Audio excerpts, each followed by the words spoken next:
Leur redonner le sourire. Étonnant, effectivement, tout ce que vous nous avez raconté. Merci beaucoup, Valérie. Je vous ai promis une surprise tout à l'heure en titre, en vous disant que nous allions partir pour l'autre pays de la pétanque. Eh bien, ce voyage, c'est maintenant, direction la Thaïlande. Oui, là-bas aussi, notre sport national est une institution.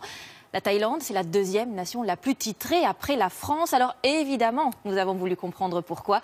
Le reportage de nos correspondants, Anazi, Arnaud Miguet et Justine Jankowski. Ces boulistes ne sont pas marseillais, ils sont thaïlandais. Mais ils ont les mêmes débats que sur la canebière. Mon secret, c'est bien tenir la boule dans la paume de ma main et la lâcher lentement en la faisant rouler du bout des doigts. La pétanque à Bangkok est aussi un sport national.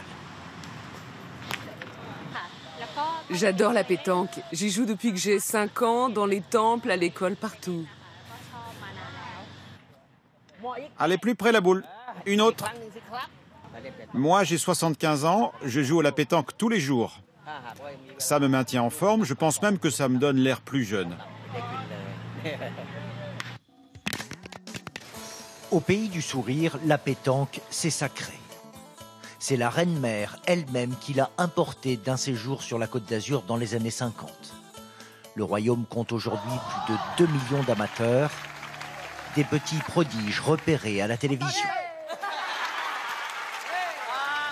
Et des athlètes qui concourent dès le plus jeune âge à des compétitions.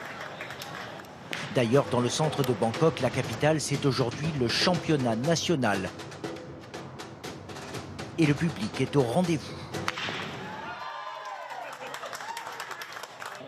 C'est la compétition la plus importante de toute la Thaïlande. C'est la première fois que je viens, j'adore. Sarawut, dit Jack, est à 29 ans l'un des meilleurs boulistes du pays. Au tir de précision, il excelle. Il mène le jeu, c'est le meilleur que j'ai vu depuis ce matin. La pétanque, c'est toute sa vie. Et sa femme et son fils sont de toutes les compétitions.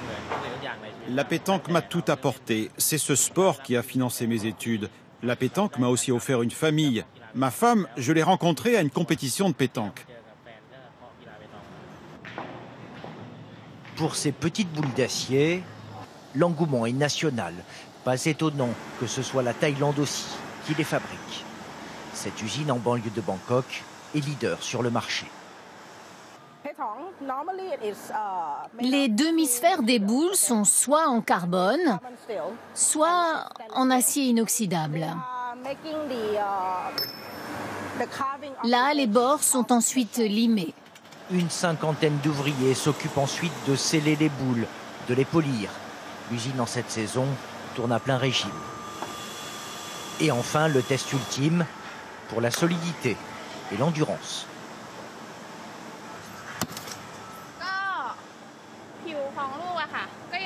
Elle est en très bonne condition. Elle n'a aucune fêlure, elle n'est pas cassée. J'adore ce job, c'est très marrant. Ces boules sont principalement destinées à l'exportation. Et les premiers clients de l'usine sont des enseignes françaises. Ça, c'est le modèle le plus cher. C'est en acier inoxydable et c'est fait pour la compétition. Les ventes de boules de pétanque sont en augmentation de 20% par an. En Thaïlande, ce sport a vraiment le vent en poupe. Jack et son équipe ont battu la France au dernier championnat du monde.